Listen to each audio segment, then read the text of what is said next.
Audible is the leading provider of spoken word entertainment and audiobooks, ranging from bestsellers to celebrity memoirs, news, business, and self-development. Every month, members get 1 credit to pick any title, plus 2 Audible originals from a monthly selection, and access to daily news digests from the New York Times, the Wall Street Journal, and the Washington Post, as well as guided meditation programs. Between a full-time job in IT and a full-time job in podcasting, it gets harder and harder to sit down and read the books I'm interested in. This is where Audible comes in. I can listen on my daily commute, relaxing, or while out running errands and still get in the books I've been wanting to get into. You can download titles and listen offline anytime, anywhere. The app is free and can be installed on all smartphones and tablets. Now you can try Audible risk-free with a special 30-day free trial by visiting audibletrial.com/nerdery and murdery. That's audibletrial.com/nerdery and murdery. Don't let your busy life get in the way of that great book you've been wanting to read. Go get your free trial of Audible today. This podcast is sponsored by BetterHelp. This is Geoffrey, and we've talked about many times before that I experience problems and struggles with my mental health. And really, without a healthy mind, being truly happy and at peace is hard. The good news is therapy does work. It's helped for me, but what is therapy exactly? It's whatever you want it to be. Maybe you're not feeling motivated right now and would like some tools to help. Or maybe you're feeling insecure in relationships at work, or you're not dealing well with stress. Whatever you need, it's really time to stop being ashamed of normal human struggles, and it's time to start feeling better because you deserve to be happy. And now you don't have to worry about finding an in-person therapist near you to help. BetterHelp is a customized online therapy that offers video, phone, and even live chat sessions with your therapist, so you don't have to see anyone on camera if you don't want to. It's much more affordable than in-person therapy, and you can start communicating with your therapist in under 48 hours. So join the millions of people who are seeing what online therapy is really about. It's always a good time to invest in yourself because you are your greatest asset. And there's a special offer to Nerdery and Murdery listeners. You can get 10% off your first month of professional therapy at betterhelp.com/nerdery and murdery. That's betterhelp.com/nerdery and murdery. Thanks again to BetterHelp for sponsoring this podcast. You hit me. Picard never hit me. I am not Picard.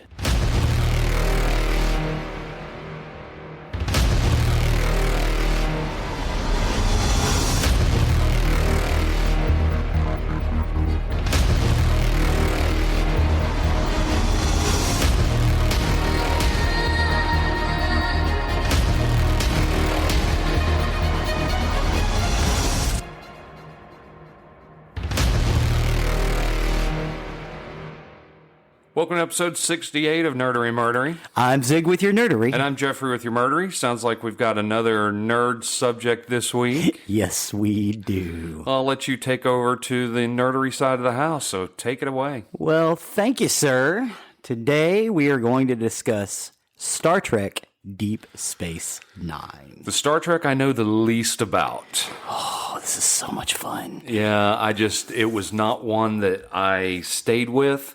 I dumped out of it in season 1, so I've seen a few episodes, but I'm lost in a lot of it.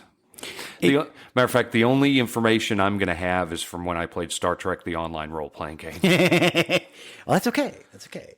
Because hopefully they've got the Defiant listed in there as one of the ships. The Defiant's parked there at certain points at DS9. I did quite a few missions out of DS9. Nice. Into the Cardassian and Bajoran sectors. Yes. Excellent. So the first season of DS9 started halfway through the typical broadcast season, running from fall to spring, and it had fewer episodes than a typical Star Trek run. I think it only had like 18 in its first season. Star Trek Deep Space Nine is an American science fiction television series created by Rick Berman and Michael Piller. The fourth series of the Star Trek media franchise. It originally aired in syndication from January 1993 to June 2nd, 1999, spanning 176 episodes over 7 seasons.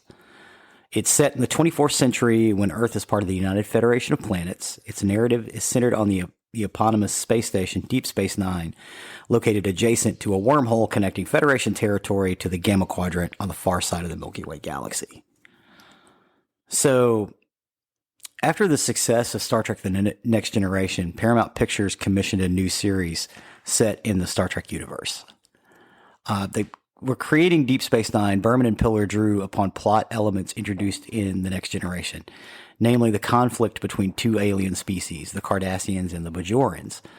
Deep Space Nine was the first Star Trek series to be created without direct involvement of franchise creator Gene Roddenberry. The first set on a space station rather than a traveling starship, and the first to have an African American as his central character. Star Trek commander and then captain Benjamin Sisko, played by Avery Brooks. Changes were made to the series over the course of its 7-year run. In the third season, the starship USS Defiant was introduced to enable more stories away from the space station. And that's part of the problem I had in the beginning, is it was confined to the space station, and I really wanted my Star Trek to be out exploring. There was some exploring. They had runabouts, which were bigger than regular shuttles. They actually had bunks in the back, and there's actually one episode where you actually get to see the bunk space. And they had transporters in the middle, and some of them were equipped with quantum torpedo launchers on top. Usually the ones with the big arch on the top of them are the ones with the quantum torpedoes.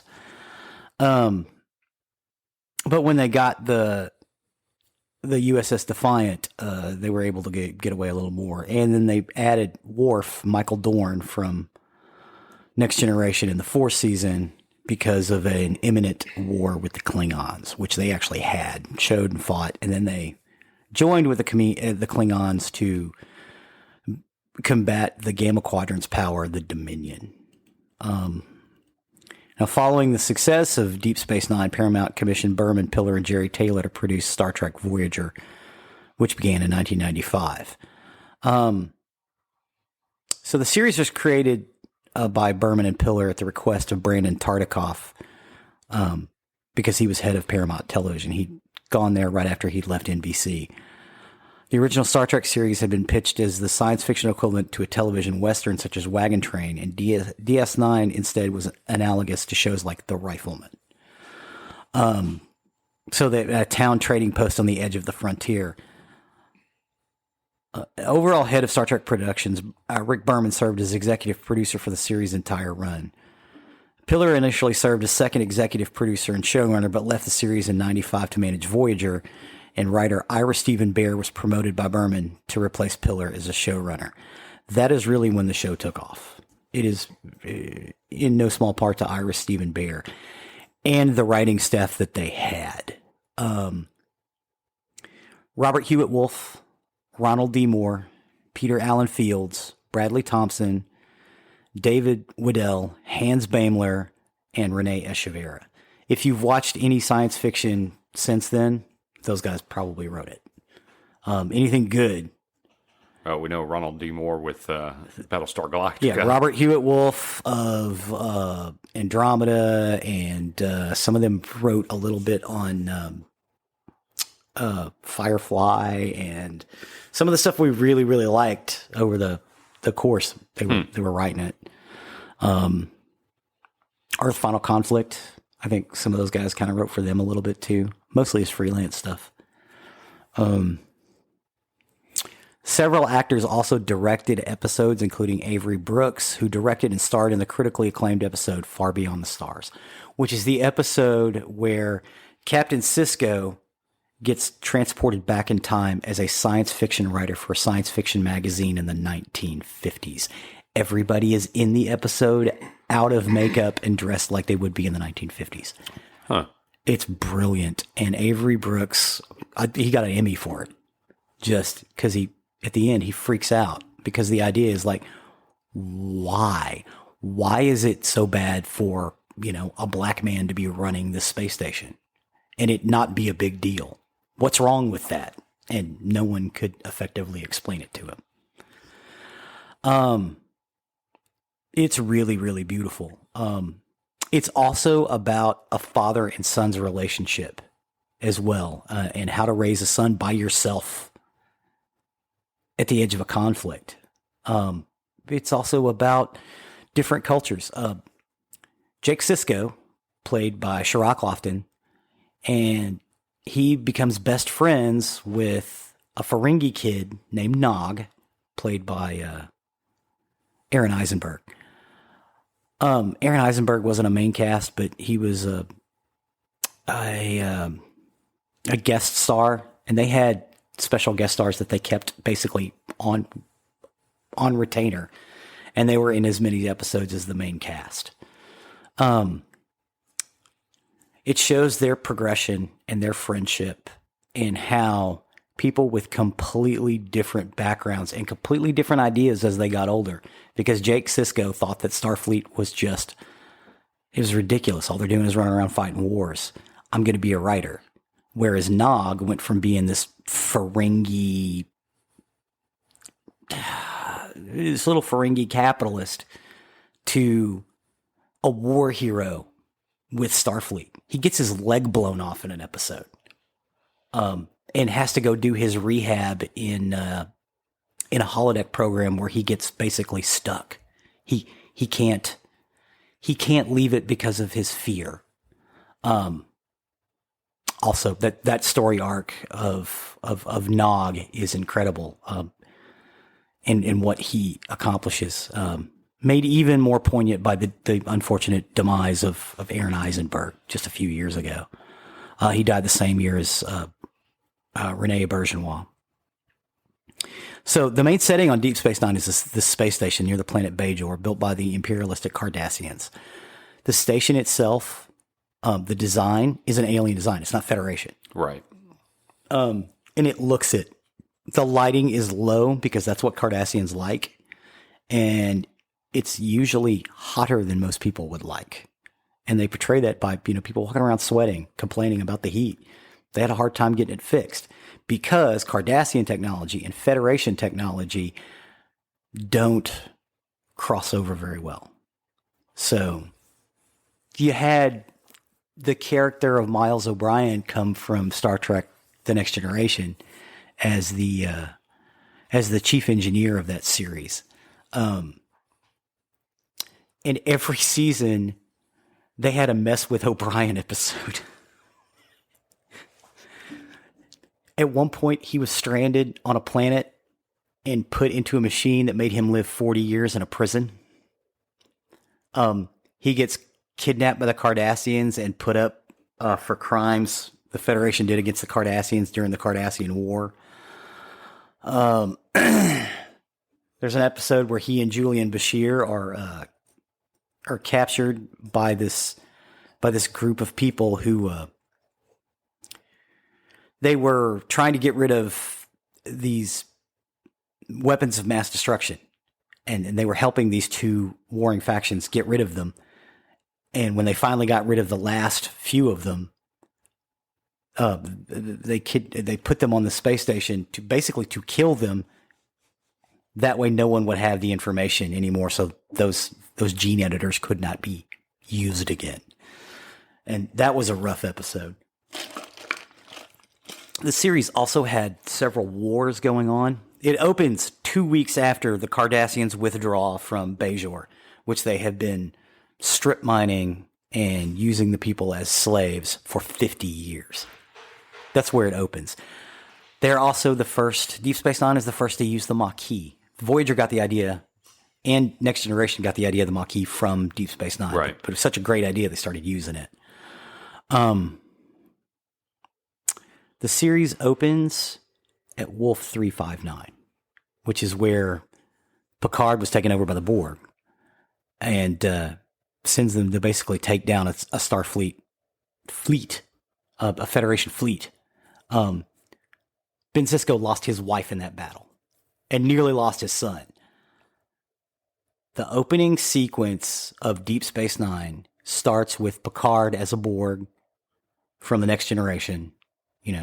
Resistance is futile. It pans to Avery Brooks' face, and then it pans to the Vulcan captain of the ship, who was J.G. Hertzler, who was another one of those actors that they kept on retainer. He was used a lot in Deep Space Nine. So he's in the first episode all the way up till the end. And they keep using him over and over again. Mostly as a Klingon. He played the character of General Martok, who ends up becoming Chancellor of the Klingon Empire. Sorry, I kind of got lost there. But all of this stuff is going on at the same time. And they're at the mouth of this wormhole that was created by these wormhole aliens who the Bajorans worship as gods. But it seems like the wormhole aliens, or the prophets, have been guiding Bajor for years, and they keep saying that they are of Bajor. So a fan theory surmises that the wormhole aliens are actually the Bajorans far, far out in the future, because they live outside of time. The wormhole aliens. They don't understand linear time. Avery Brooks, the first time he meets them, or Sisko, the first time he meets them, has to explain to them what linear time is by showing them a baseball game and explaining that if you knew the outcome, the game wouldn't be worth playing. So during the Cardassians' long and brutal occupation of Bajor, the Bajorans liberated themselves through a guerrilla war. And the Bajorans invite the United Federation of Planets to jointly administer the station. They rename the station Deep Space Nine because the Cardassian name for it is Terok Nor. And a Starfleet crew is assigned to manage it and led by Sisko. So you get the Wolf 359, and the next scene is Jake on a holodeck fishing. And Ben Sisko comes out and says, "Hey, it's time to go. We're almost there." So he's like, "Hey, we could take this pond with us." So they exit the holodeck, and he takes the program. And the first thing they see is Deep Space Nine, which at the time it was in orbit around Bajor because it was the ore processing center where they were strip mining Bajor, taking the ore up to the space station, processing it, and then shipping it back to Cardassia. And it was also where the prefect lived. The former prefect of Bajor was reduced in rank back to a captain or a gull, and his name is Dukat, played by the great Mark Alimo. Dukat is not a bad person. Like, he knows right from wrong, but he chooses to do evil things, and that's what makes him my favorite bad guy in the series. Because he does know that what they were doing was wrong. He does know that what he is doing later on when he joins the Dominion is wrong and not just bad for Bajor, but bad for Cardassia, but he doesn't care because he wants to retain his former position. That's his entire goal, is to get back to where he was when he was the prefect of all of Bajor, basically a military dictator. And he's present in the first episode as well. Now, shortly after Sisko's arrival, they discover a stable wormhole in Bajoran space between the Alpha Quadrant and the unexplored Gamma Quadrant. And the station is moved near to that wormhole, or the Temple of the Prophets.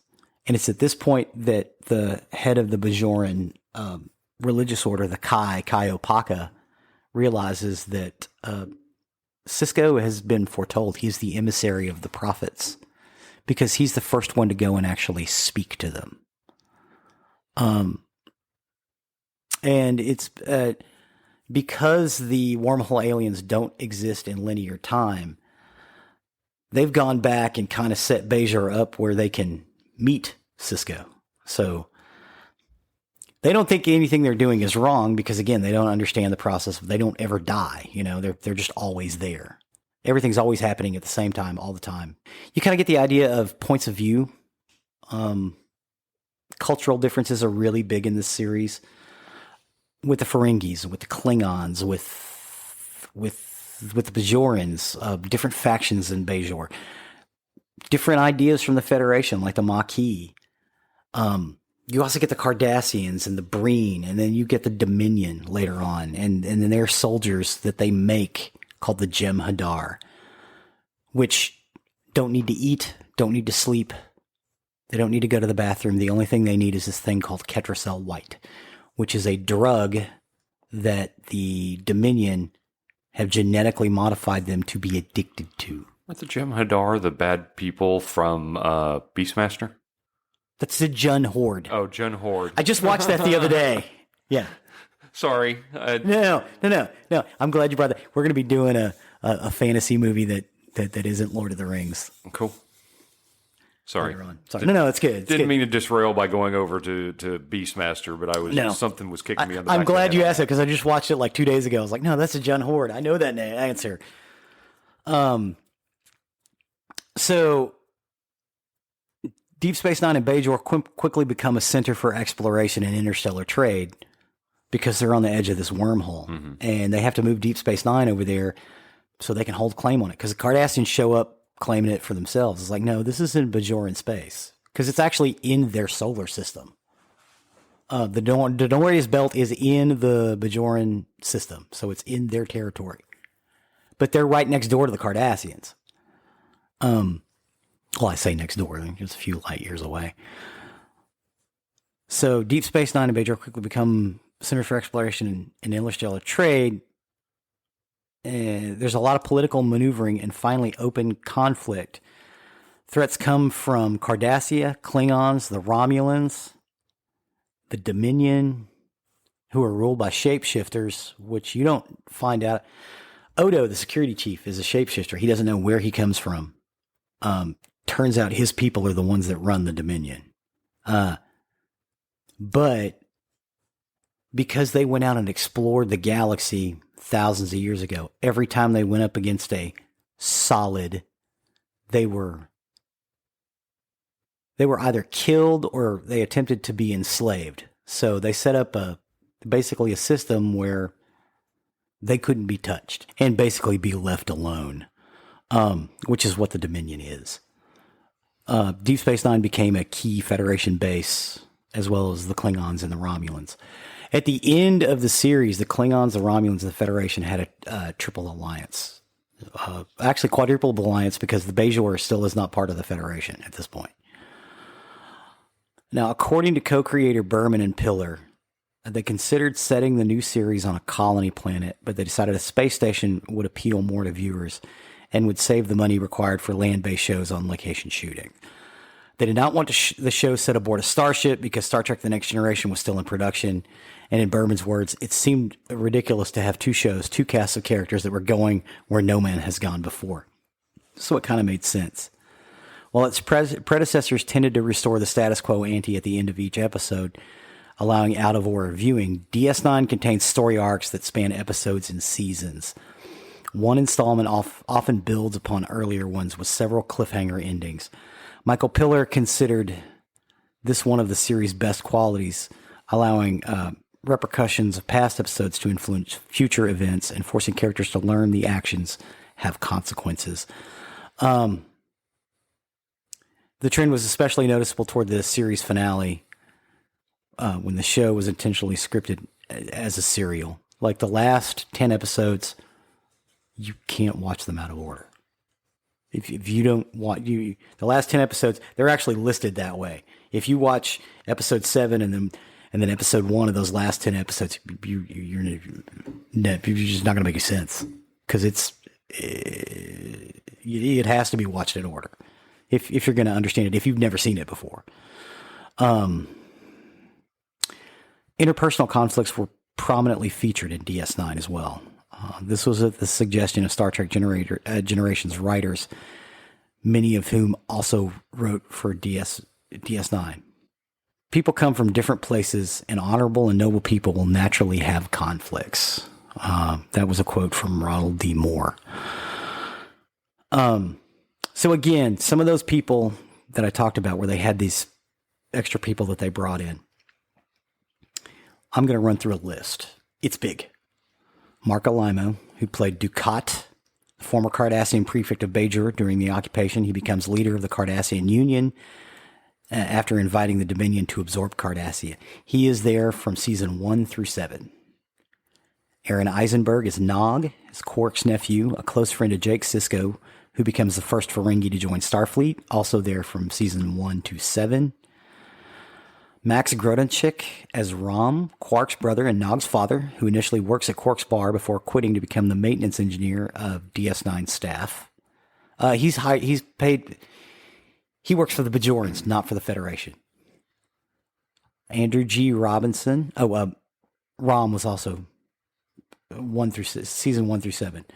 Andrew J. Robinson, Elam Garrick, a disgraced Cardassian spy living in exile on Deep Space Nine, where he works as a tailor and strikes up a friendship with Julian Bashir, also seasons 1 through 7. Rosalind Chow as Keiko O'Brien, the former head of the Arboretum on Next Generation. She's also season 1 through 7. Wallace Shawn as Zek, Grand Nagus of the Ferengi Alliance.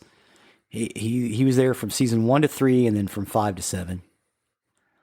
Philip Anglin is Barial Antos, a progressive Vedic and high-ranking Bajoran cleric who becomes Kira's lover.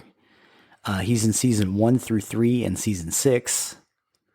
Louise Fletcher as Wynn Adami. Louise Fletcher was Nurse Ratchet in One Flew Over the Cuckoo's Nest. Oh, okay.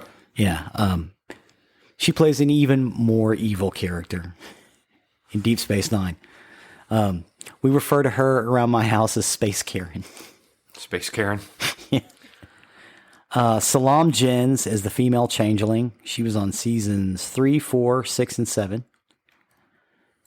Kenneth Marshall as Michael Eddington, a Starfleet security officer on Deep Space Nine who betrays the Federation and joins the Maquis. He was there from seasons 3 to 5. Kenneth Marshall was the main actor in Krull. Okay. Oh, yeah. Okay, yeah, I'm with you. Robert O'Reilly is Galron, Chancellor of the Klingon Empire, seasons 3 to 5 and 7. He was on Next Generation a lot. He's the one with the big bulging eyes that you see in all the memes. Chase Masterson is Lita, a Dabo girl at Quark's bar who eventually marries Rom, seasons 3 through 7. She's Bajoran. Penny Johnson Gerald is Cassidy Yates, a civilian freighter captain who becomes Sisko's love interest, seasons 3 through 7. Geoffrey Coombs, who plays everything in Star Trek all the time. He had 2 major characters that he played. He actually played some more than that, but Liquidator Brunt of the Ferengi Commerce Commission and Wei Yun, a Dominion administrator, negotiator, and military commander, eventually in charge of the Dominion forces in the Alpha Quadrant. Ishka, who was played by Andrea Martin, and then Cecily Adams, which is Quark's mother. J.G. Hertzler as Martok, who was in the first episode and, basically every episode between the seasons 4 through 7. Tora Zial is Ducat's half-Bajoran daughter, played by Sia Baton, Tracy Middendorf, and Melanie Smith. She was on seasons 4 through 6. Casey Biggs is Damar, Ducat's aide, who succeeds Ducat as leader of Cardassia and then leads the Cardassian rebellion against the Dominion, seasons 4 through 7. Barry Jenner is William Ross, commander of Starfleet forces in the Dominion War. And James Darren, from Gidget fame, who plays Vic Fontaine, a holographic simulation of a 1960s Las Vegas lounge singer who offers helpful personal advice. Vic Fontaine is self-aware. He knows he's a hologram. He can also jump onto the computer if somebody needs help. Like when Rom went to go do his rehab at Vic's, Vic had to get somebody. So you need to get him out of here. He's not going to leave. He's living in this fantasy world. For me, that's fine, but he doesn't belong here. But yeah, Vic Fontaine has complete understanding of Federation technology. He just prefers to live in the 1960s. But yeah, a self-aware hologram. It's great. I love the Vic Fontaine character. Oh my God, and James Darren is such a great singer. They released a couple of albums of Vic Fontaine sings. His version of All of Me is wonderful. So the setting in the series is a space station rather than a starship, and it fostered a rich assortment of recurring characters. it was not unheard of for secondary characters to play as much of a role in an episode as regular cast, if not more. For example, The Wire focuses principally on recurring character Elam Garrick, while in It's Only a Paper Moon, the central characters were Nog and Vic Fontaine. Several Cardassian characters figure very prominently in Deep Space Nine, particularly Gul Dukat, played by Mark Alimo. And Elam Garrick, portrayed by Andrew Robinson, is the only Cardassian who remains on the space station. Although he maintains that he is merely a simple tailor, Garrick is formerly an agent of the Cardassians' Obsidian Order.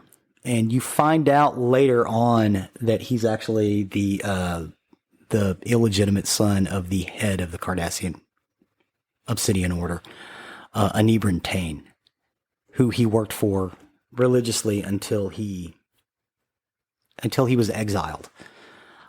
I still think he was exiled because the character's gay, clearly. That's the way Andrew Robinson played the character. Because he was like, oh, he read it. And he was like, oh, he's trying to pick this doctor up. He's not trying to make friends or get information. He's trying to pick this guy up. So that's the way he played it through the whole series. And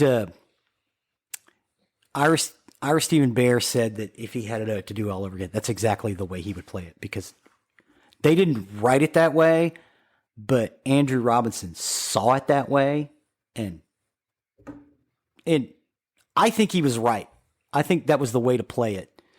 But they never actually say in the series why he was sent to, or exiled. Geoffrey Coombs stated that he auditioned for the role of William Riker. Could you imagine that? Geoffrey Coombs is William Riker. But Jonathan Frakes won the part, later directed the DS9 episode Meridian. He recommended Coombs for the part. So Coombs made his Star Trek and DS9 debut as a one-episode alien named Tyron before being cast as two recurring characters, Brunt and the Vorta Wayun.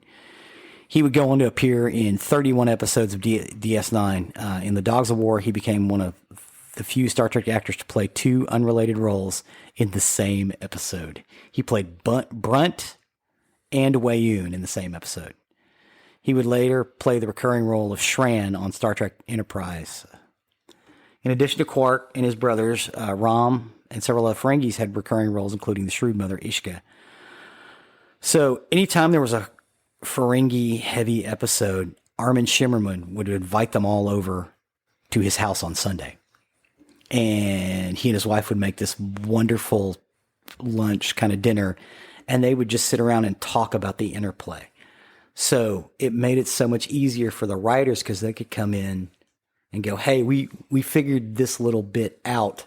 Do you mind if we play this?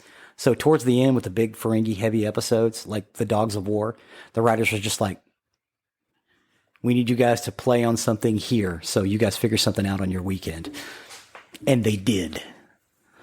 Because the stuff they were coming up with was better than what the writers were coming, because these actors were living this Ferengi culture, because no one really wrote anything about it. It was just, oh, they're weird little aliens.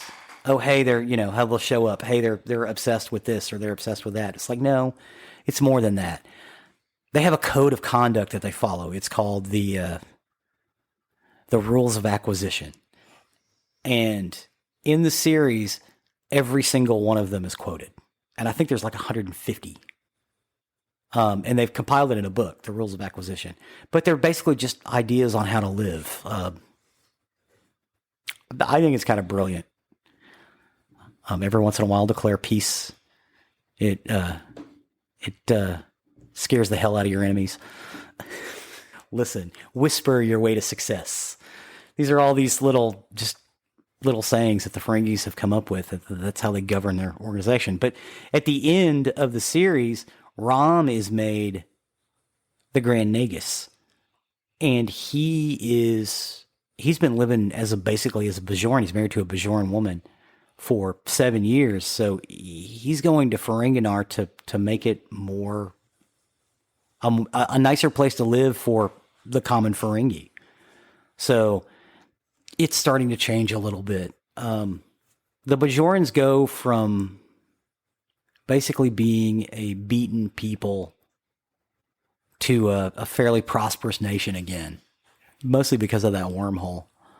But it's not without conflict. In the first season, no, I'm sorry, the very last episode of the first season sets up the two-parter that's in the opening of the second season, where there's a group of Bajorans who are racists. They don't want anybody but Bajor or anybody but Bajorans on Bajor. And it turns out one of the heads of the government is involved with these people, as well as Win Adami. And it's rough. Honestly, though, I think that's some of the best stuff they did, because they start fighting the Bajorans for control of DS9, and they're not fighting for the Federation. They're fighting for the Bajorans because they know what's going on. The Cardassians are secretly supplying these people with weapons, so the Cardassians can come in and take over, because this worthless war processing station is now the central hub of a large trading empire that's happening, right on their doorstep, with their next door neighbor. So at the end of the third season, Cardassia goes through an upheaval. The Obsidian Order has kind of collapsed, as well as the Romulan Tal Shiar, because they sent a mission in to go and attack the Dominion, and the Dominion already had spies in Vulcan and in Cardassia. So at the opening of the fourth season, Cardassia is now being run by an elected government for the first time in centuries, called the Dutapa Council. Well, the Klingons decide that this is because the Dominion are trying to encroach into our space, that the Dutapa Council must be Dominion spies, because there's no way the Cardassians would give up that power, or the Cardassian military would give up that power. So they decide to invade Cardassia. So there is a war with the Klingons in the fourth season, which is why they bring Worf in. Which is the first time we meet General Martok. Worf gets discredited again. I know it happened in The Next Generation, and he got his family's honor back, and his brother serves on the High Council. But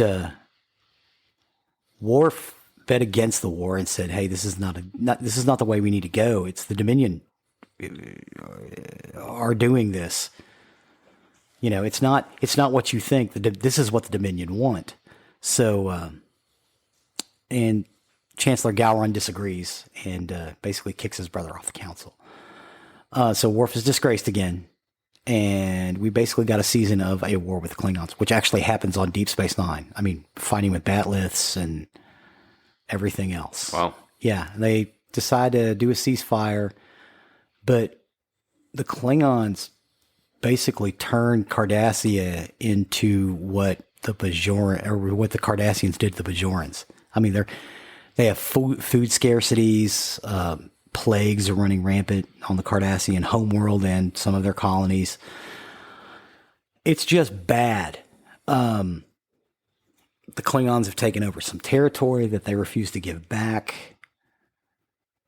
They're laying their eyes on Bajor, but because they have a treaty with Federation, they're not going to go and totally attack Deep Space Nine. But the treaty basically gets cut up. By the fifth season, they have to sign a new treaty, because it's discovered that Martok is actually a Dominion, is a changeling.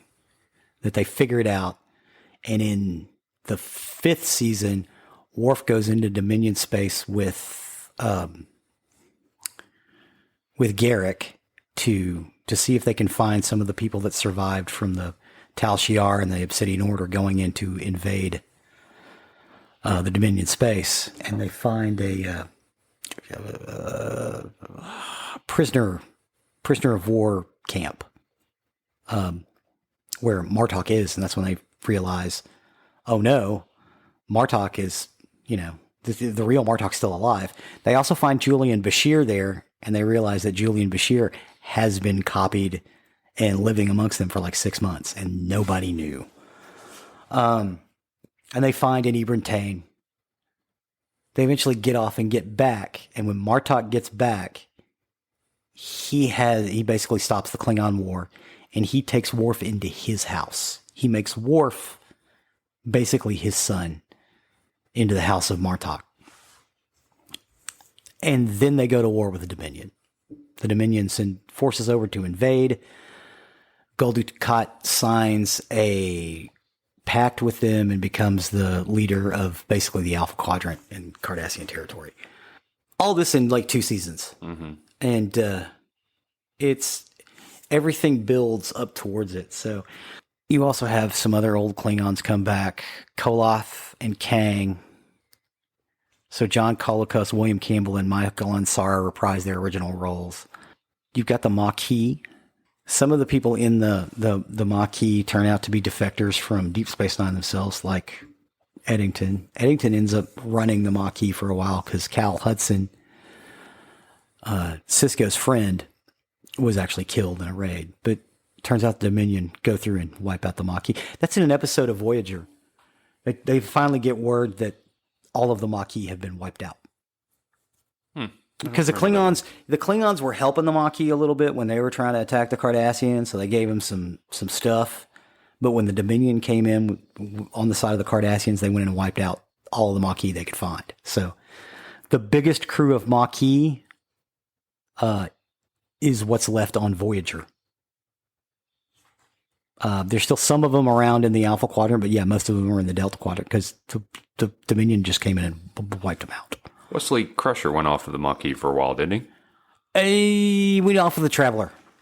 Oh, that's right. Yeah, he went off of the Traveler. He did that one episode where he talks to the Native American people. That's where the idea of the Maquis came from. That's what I'm thinking of. They got the idea was from that episode. It's like, we want to live here. We don't care who is running it. But yeah, some of the ideas for that. Michael Eddington defected, but he comes back in 2 more episodes. And Eddington compares the Federation to the implacable alien hive mind known as the Borg. He says, at least the Borg tell you about their plans for assimilation. You assimilate people and they don't even know it. It's like, man, that's dark. So the second season episode, Rules of Acquisition, marks the first mention of the Dominion. Though they hadn't been fully introduced, it is led by the Founders, a race of shape-shifting changelings, the same species as Security Chief Odo. But it's run by their administrators, the Vorta, which are also a genetically engineered species. They were originally an intelligent species that the changelings basically found and uplifted, as it were. But they're clone species, because Wei Yun gets killed 3 or 4 times, and they just keep bringing him back. At one point, he defects because Section 13, which is a section of Starfleet, but not a Starfleet, set up by the Federation. It's in the charter. Section 13 or 31? Section 31. 31. Did I say Section 13? Yes. I'm so sorry. I was thinking Warehouse 13. I remember Section 31. Yeah, Section 30, because Section 31 also plays out in other parts of, but it's first mentioned in Deep Space Nine. They develop a disease that attacks the Founders, and they give it to Odo to give it back to the other Founders. And Odo eventually develops the disease, but he develops it much later than everybody else because he was just meant to be a carrier. They didn't want to get rid of Odo, but eventually it got him too. But yeah, so that's how the Dominion War basically ends. Odo's like, Bashir and O'Brien go into the director of Section 31, Sloan, go into his mind because he's basically tried to kill himself with a cyanide tooth to get the secret on how to cure Odo because Bashir can't figure it out.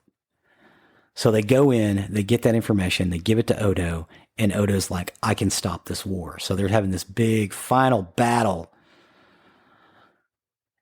And Odo's like, I got this. He goes and talks to the founder, and she surrenders. Because it's like, I'm going to take this. You're going to stand trial in the Alpha Quadrant for all the things that you have done in the Alpha Quadrant. I'm going to go back to our people and cure them and teach them that the solids aren't bad. And honestly, that's Odo's. I couldn't think of a better story arc for Odo, even though he had to leave Kira. So yeah, I think I've basically covered it. They do a lot of mirror episodes too, which are a lot of fun. Right. But I think those are really the mirror episodes are the only filler episodes in Deep Space Nine, even though there's a story arc in that too, because they keep going back to the same story. You know, they just pick it up at a different episode. Now, I will say this. The Babylon 5, another science fiction series with similar premise set on a space station. J. Michael Straczynski indicated that Paramount Television was aware of his concept as early as 1989, and he also gave them the series Bible to read. Michael Piller and Rick Berman wrote Deep Space Nine largely from those notes. Mm-hmm. They never admitted it, but like Ira Stephen Bear's pretty sure that that's where they got the idea. So, you know, there were 2 space station shows on at the same time. And in our neighborhood, they were on the same channel, usually on the same night, Right. which was great for me because I can remember when I was living with Paul, I want to say it was like Thursday night, we had Deep Space Nine, Babylon 5, and Buffy on the same night. And we always ended up getting Thursday night off so we could have a meal and watch our 3 shows. That's funny. Yeah. But yeah, I mean, I'm enamored with Deep Space Nine. There's a lot that goes on. It's a lot. If you're gonna do it, I would say start with the first season. Just kind of, there's a couple of, it starts slow, but it's supposed to. Right. And that's why I ended up dumping out because it was too slow for me. I just couldn't stay with it. If that's the problem, start on the second season. The opening of the second season where the Bajorans are basically taking over the station, but being funded by the Cardassians, because it's a breakaway faction of the Bajorans. And it's pretty cool. And you get to see, oh my God, I can't remember the actor's name. His name listed. Anyway, he dies a very heroic death. So that's a fun one to see. But yeah, Richard Baimler. Yeah. Sorry. So yeah, it's something we're seeing. Yeah. If it starts too slow, I would say watch the first 2 episodes, or the first episode, which is a 2-parter, and then start with the second season. You will get hooked and you won't want to stop because you want to know what's going to happen.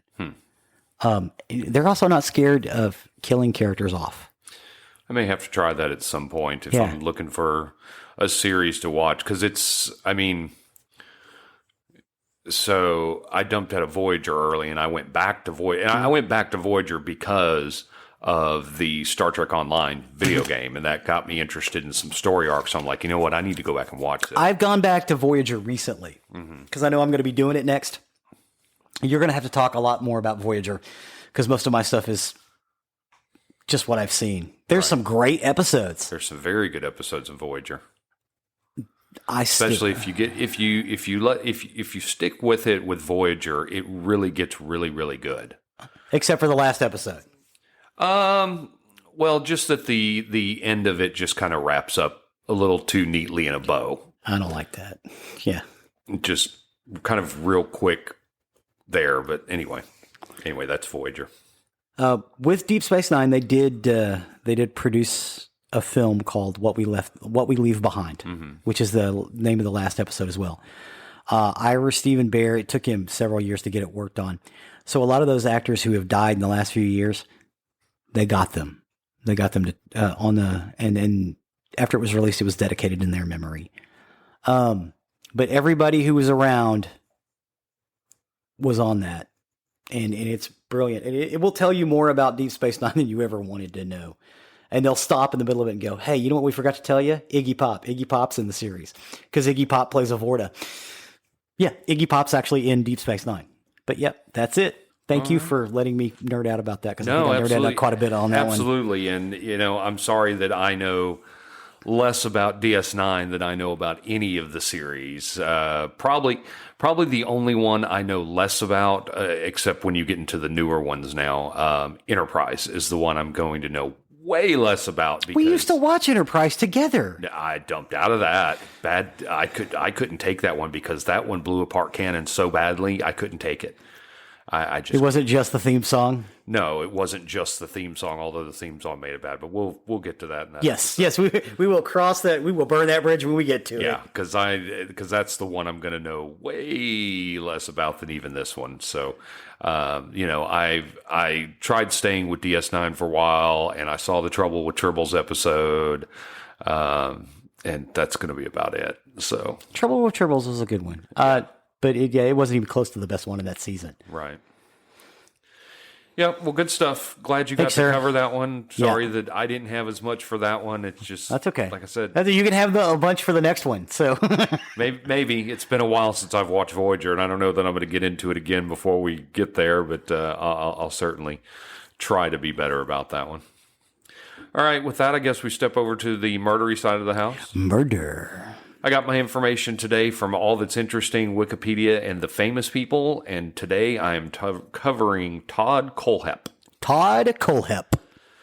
So with 2 degrees and a career as a graphic designer, Todd Kohlhepp seemed to have it all together. He was a Florida-born entrepreneur. He even started a real estate firm with 12 employees in South Carolina. He was learning how to fly planes, and he owned almost 100 acres of land. It took years for anyone to realize that he was a serial killer. Indeed, beneath Kohlhepp's professional facade was a man struggling with anger and cruelty since childhood. His father later claimed that the only emotion he knew was fury. This is another serial killer who was into real estate. Yeah. That's weird. I know, right? Yeah. That fury first came to head when Kohlhepp was just 15 and he abducted and raped a Tempe, Arizona girl at gunpoint. He was sentenced to 15 years behind bars, and he was released in 2001, only to go on to murder 7 people. While seasoned detectives were no strangers to such carnal crimes, Kohlhepp would prove to be an anomaly. Dubbed the Amazon Review Killer by the press, he had left behind a chilling trail of comments on the popular e-commerce site for some of the very products he must have used in his grisly crimes. Wow. Born Todd Christopher Samsell on March 7th, 1971. Wow, he was born just before me. Yes. He was born in Fort Lauderdale, Florida. Kohlhepp's parents divorced when he was only 2 years old. Shortly after, his mother, Regina, married Carl Kohlhepp, who legally became his stepfather in 1976. Kohlhepp began to display disturbing traits while living in South Carolina and Georgia in the custody of his mother and stepfather. He was a known bully, and he often destroyed school projects of his classmates and was thrown out of the Boy Scouts for bad behavior. He even killed a goldfish with bleach and shot a local dog with a BB gun. So we've got some animal killings. Yep. And there's going to be abuse coming up as well. So we've got that. FBI investigators later determined Kohlhepp was bullied at home. He was abused, abandoned. His father hit him with a cattle prod. This was said by FBI agent John Douglas. Quote, even in elementary school, he was a bully. By the time he was 9, he ended up in a mental hospital. He was very, very angry and combative. He really became the product of this very dysfunctional family. Todd despised his stepfather and longed to live with his biological one, and he was excessively cruel towards animals. He was hard to control and manage even before reaching his teenage years. He would spend a few years in counseling before that wish actually came true in 1983. With his mother embroiled in her second divorce, it was decided that Todd should live with his father in Tempe, Arizona. Unfortunately, it proved disappointing. While he enjoyed learning how to blow things up and make bombs with his father, Todd also learned to hate him soon enough as his father spent most of the time on dates. When he demanded that his mother and stepfather take him back home, they made excuses to keep him in Tempe. Then on November 25th, 1986, Todd's anger truly boiled over. With his father away, Todd lured a local girl out of her house by claiming her boyfriend wanted to speak with her. He forced her into his home with a .22 caliber revolver, bound her limbs with rope, and taped her mouth shut. After raping her, he walked her home, warning he'd kill her family if she talked. Todd was arrested within hours and diagnosed with borderline personality disorder. His psychiatric evaluation showed signs of emotional disturbance, but not psychosis, and he had an IQ of 118. When asked why he raped an innocent girl, he said he was angry at his father. None of his 3 guardians ever even visited him in jail, and it was his way of being rebellious towards his father. So he was in jail from 86 to... He was in jail from he was 15 years until 86, 2001. Yeah. Wow. Yep. When the juvenile probation officer recommended he be tried as an adult, Todd accepted a plea deal that would dismiss the sexual assault charge, yet require him to register as a sex offender. In 1987, he pled guilty to the kidnapping charge, and the other charges were dropped. He was sentenced to 15 years in prison and registered as a sex offender. And according to court records, Todd was diagnosed with borderline personality disorder, and again, he had an above-average IQ. The judge in the case said Todd was very bright and should be advanced academically, but behaviorally and emotionally dangerous and would likely not be rehabilitated. Todd's probation officer wrote a similar description in court papers and added that he felt the world owed him something. Todd's attorney in the case later went on to say that while defending him, he did not believe his client would go on to harm others in the future. When he was given the 15 years without possibility of parole on January 19, 1987, with stern commentary from the presiding judge, quote, "At less than the age of 9, this juvenile was impulsive, explosive, and preoccupied with sexual content. He was not changed. He has been unabatedly aggressive to others and destructive of property since nursery school." During his imprisonment, Todd was initially cited for violations that included some violent behavior. After turning 20, however, he had no other records of disobedience. There was a prison rehabilitation program that had him earning a degree in computer science while in prison. And this was supposed to provide him a decent job on being released from prison in 2001 to straighten his crooked sensibilities and help make him a decent human being. Released in August of 2001, the 30-year-old convict moved to Spartanburg, South Carolina. He got his first driver's license and found a job at Seven Sons and Company sports apparel business by littering his resume with a fabricated employment history. Wow, how easy it was to do back then. No one checked. On November 6, 2003, the Amazon review killer added murder to the list. In 2004, he enrolled in the University of South Carolina upstate. One of his teachers claims that Todd was a bright student and that she did not observe any violent streak or anything remarkable in him. Sherry Lawrence, one of Todd's best friends from the university years, once said that Todd seemed like a decent person and she had found it difficult to believe he could ever even commit the heinous crimes he was convicted of later. He had allegedly been left out of Superbike Motorsports store for trying to return a bike. He returned with a gun, killing 30-year-old owner Scott Ponder, his 52-year-old mom Beverly, 29-year-old manager Brian Lucas, and 26-year-old mechanic Chris Sherbert. He escaped justice for over a decade, but would soon publicly disclose his innermost thoughts online.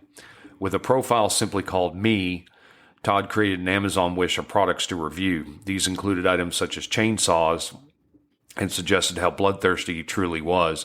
He left things like, "Works excellent. Getting the neighbor to stand still while you chase him with it is hard enough without having an easy to use chainsaw." Todd got his real estate license in 2006 by failing to disclose his criminal past. His nascent company, TK Real Estate, grew rapidly. He ran it from his home in Morse, South Carolina, which he bought for $137,000. And from this, he built a firm that had dozens of agents in his employ.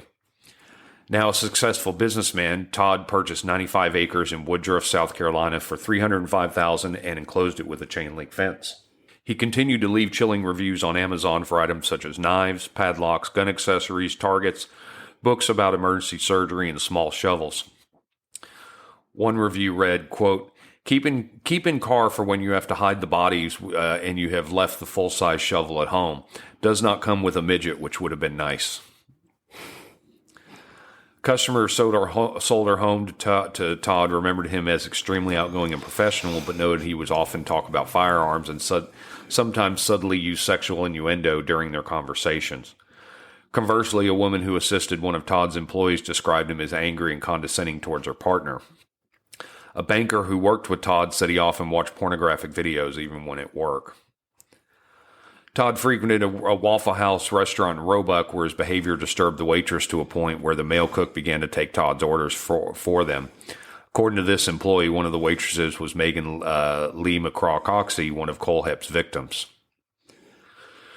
Then in 2016, his murderous rage returned. In late August, 30-year-old Calla Brown and her 32-year-old boyfriend Charles Carver were hired to clean Todd's compound. On the 31st, they were reported missing, and Spartanburg County Police eventually discovered that both Brown and Carver's cell phones had given off their last pings somewhere in the area of Todd's home. When they conducted a search of Todd's property, they heard banging from a shipping container on his land and found Brown trapped inside. She had been raped, chained up, and in fear for her life for nearly 2 months by that time. This is the second person using a shipping container on a piece of property we've come across. Okay, sorry, I'm with you. Brown later testified that Todd had shot Carver in front of her eyes before chaining her up. While under arrest, Todd revealed the location of 2 more bodies on his property, identified as 29-year-old Johnny Joe Coxey and 26-year-old Megan Lee McCraw-Coxey. They had been missing since December 2015 after also being hired to clean Todd's home. Both of them had been shot. Todd was arrested shortly after Brown's rescue. He later confessed to the Chesney shootings and the murder of the Coxeys in exchange for allowing him to talk to his mother, give her a photograph, and transfer money to the college fund of a child friend. While meeting with his mother, he reportedly confessed to the killings and kidnappings. When he confessed to the Chesney shootings, Todd said he shot each of the victims once in the forehead, which was a detail that investigators had never even released to the public, so they knew it to be true. Yeah, only the shooter would know that. Yep. Search of Todd's property also uncovered numerous weapons, including 9mm pistols outfitted with suppressors, semi-automatic rifles, and an undetermined amount of ammunition. Because there was no record of a background check under Todd's name for the purchase of a firearm, investigators believed he likely acquired the weapons illegally. Following his arrest, Todd claimed to his mother that there were many other victims aside from the aforementioned. When his mother asked how many, his response was, "You don't even have enough fingers." During interrogation, he claimed to have shot a victim in Arizona. On November 18, 2016, it was reported that the Tempe Police Department had begun an investigation into Todd's claim, searching through unsolved homicides in the past 3 decades. They said they would focus on cases dated from 1983 to 1986 when Todd was living with his father, also between August 2001 when Todd completed his sentence for kidnapping and November 2001 before he moved back to South Carolina. On November 25, 2016, police in Greer, South Carolina announced that they had named Todd as a person of interest in an unsolved 2003 bank robbery and triple homicide at the local Blue Ridge Savings Bank. This crime was separated from the Chesney shootings by 6 months. However, as of May 16, 2018, there's been no definitive link between Todd and the killings that's been established, and Todd has denied any involvement in the case. In December of 2017, Todd wrote to the Spartanburg Herald-Journal claiming that he had more victims who had not been discovered. Todd was charged with 4 counts of murder in relation to the Chesney shootings and 1 count of kidnapping in relation to Brown's abduction. He was later charged with 3 additional counts of murder for the murderers of Carver and the Coxeys, along with 1 additional count of kidnapping and 3 counts of possession of a weapon during the commission of a violent crime. His next court appearance was scheduled for January 19, 2017, where Todd's attorney waived their right to appearance. According to a report by WLTX, relatives of the Chesney shooting victims filed a wrongful death lawsuit against him. On December 1st, it was announced that Brown also filed a civil suit against him. On May 26, 2017, Todd Kohlhepp pleaded guilty to 7 counts of murder, 2 counts of kidnapping, and 1 count of criminal sexual assault, and was sentenced to 7 consecutive life sentences without the possibility of parole in a plea bargain that spared him from capital punishment. Wow. Although his defense swore at his sentencing there were no other victims to be found, Todd has since repeatedly admitted that there were at least 2 other murders. As of August 2018, he's yet to give authorities the details. Todd is currently imprisoned in the Broad River Correctional Institution, and when asked by his mother how many he had killed, again, he reportedly said, "You do not have enough fingers." You do not have enough fingers. And that is the story of Todd Kohlhepp. It's eerily similar to another one we had recently. Yeah.